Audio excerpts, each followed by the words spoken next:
Bora lá, pessoal, então falar sobre o último assunto aqui, que é o equilíbrio térmico. Então, pensa que eu tenho dois corpos, um corpo A e um corpo B. O B é mais quente, tem uma temperatura maior, e eu vou colocar os dois caras em contato. Lembra? Eles vão trocar calor até quando? Até acontecer o equilíbrio térmico. E o que é o equilíbrio térmico? Quando eles têm a mesma temperatura.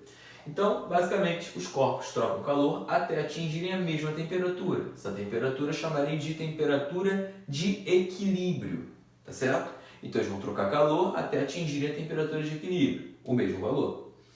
Eu sei que o corpo B é mais quente, logo ele está liberando e o A está recebendo. Massa do A, 200, temperatura 20, calor específico 1. Massa do B, 400, temperatura 50, calor específico 0,5.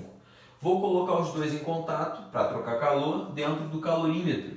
O calorímetro gera o isolamento térmico. A energia que está fora não entra, a energia que está dentro não sai. Só isso, tá? Só isola o sistema. Vamos pensar o seguinte, o calor cedido está sendo retirado de um corpo, beleza? E o calor recebido está sendo dado a um corpo. Se o calor está sendo retirado, igual o probleminha que a gente fez antes, ele é menor do que zero. Se o calor está sendo recebido, então eu vou falar que ele só pode ser maior do que zero. É o contrário.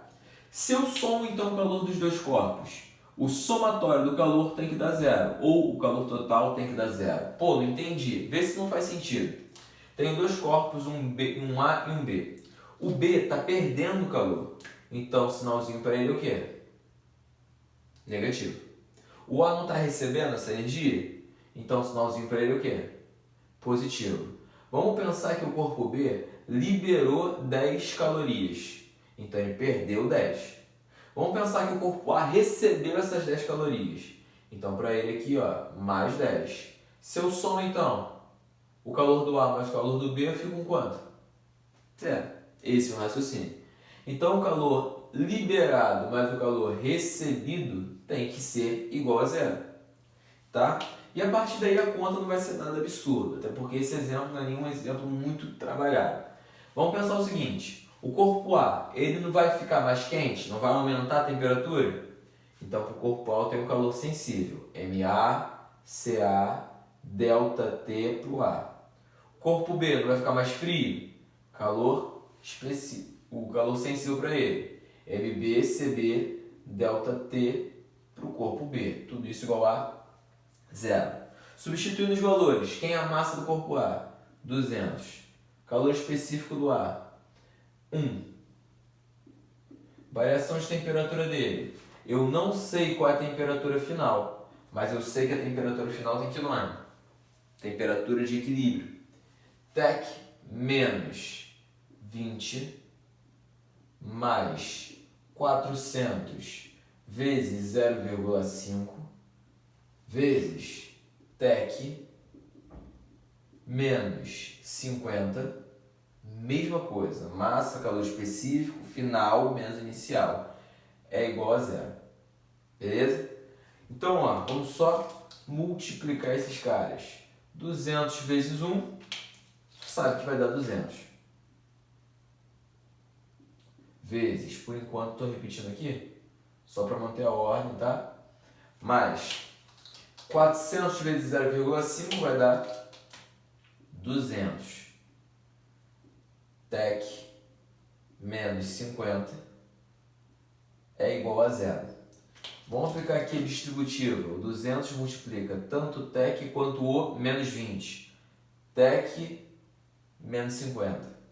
Então isso aqui vai me dar 200 vezes TEC, 200 TEC. 200 vezes menos 20 vai me dar menos 4.000. Mais 200 vezes TEC, mesma coisa, 200 TEC. Menos 200 vezes 50, isso aqui vai me dar 10.000. Isso é igual a zero, beleza? Então vou somar os números e as letras. 200, 200, 400 TEC. Menos 4.000 menos 10.000 vai me dar menos 14.000. Isso é igual a zero. letra para um lado, número para o outro. Então ele é negativo, passa para o outro lado, positivo. 400 TEC é igual a, foi positivo, virou 14.000. Então, ó, dividindo esse cara, não estava explicando? Passa para o outro lado dividindo. Então, TEC é igual a 14 dividido por 400.